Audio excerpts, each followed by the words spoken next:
What's your pleasure?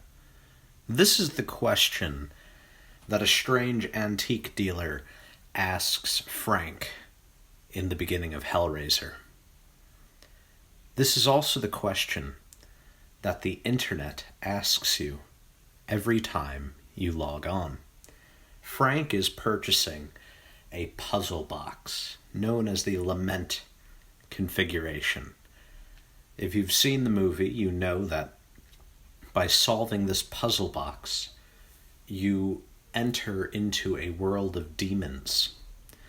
Demons come out and torture you because you became obsessed with solving the box, and in doing so, became increasingly sadistic, increasingly masochistic, to the point where nothing was enough to please you in the material world. This is exactly the function of things like predatory user interfaces. If you don't know what I mean, you will, maybe even during the course of this video, if you get a little message or a notification, a little ding that lights up, or just a little flash of words, that is a means of addicting you. That is a little morphine drip or a little cocaine drip that is meant to attract your attention, meant to keep you fixated, keep you using any given platform. If you look at Facebook, almost everything on the site is blue or white.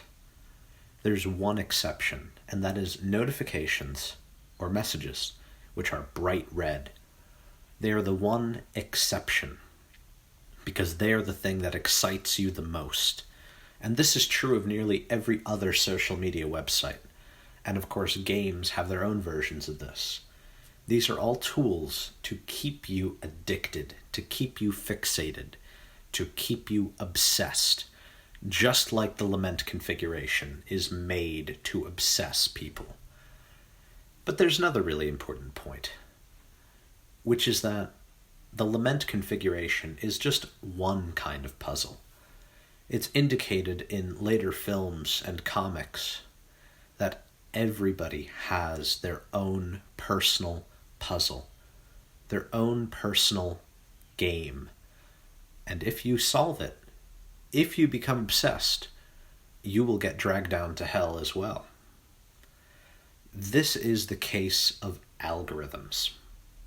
This is what algorithms do. They find the puzzle that is made for you based on what you do initially, based on the things you look at, the videos you watch, how long you watch them, what you like, what you save. These all form a box of mirrors. And of course, it is a box of mirrors that originally inspired Clive Barker to create the Hellraiser puzzle box.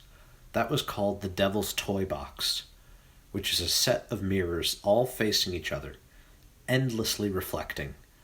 This is thought to attract demons and various spiritual entities, seeing that it's well known that mirrors can trap souls, trap spirits. There's a constant horror of looking at the mirror and seeing your double do something else.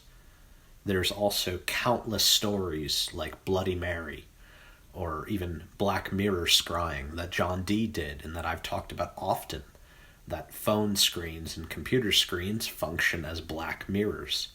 So in this way, the Devil's Toy Box, the box of mirrors, this is the inside of the computer, the inside of the screen.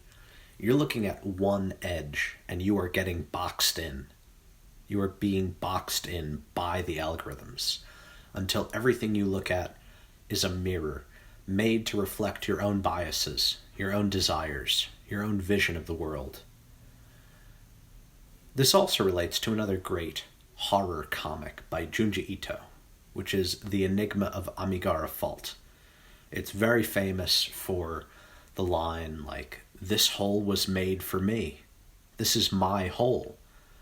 So it's basically a a rock face that has human-shaped holes. And many people go and see because they're entranced by this enigma, and they see a hole that looks just like it was made for them. This is exactly the issue. This is that game that was made for you. This is your own personal puzzle. And it is made for you. It's perfectly tailored to fit your desires and to keep you desiring. The problem, of course, is that the people, they walk into the hole and they can't get out. They have to keep going ahead. And what comes out the other end is unspeakably horrific. This is what is occurring in mass on the internet.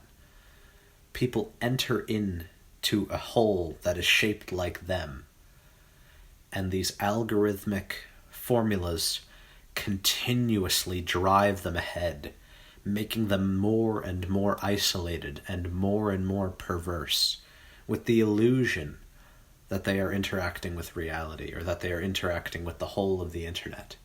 And yes, even you watching this, I'd imagine it was an algorithm that brought you here as well.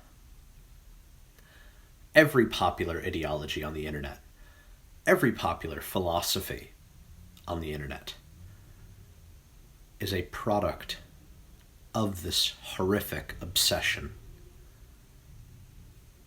We are all inhabitants in a strange labyrinth, and the prisoners speak in memes. Remember, memes matter.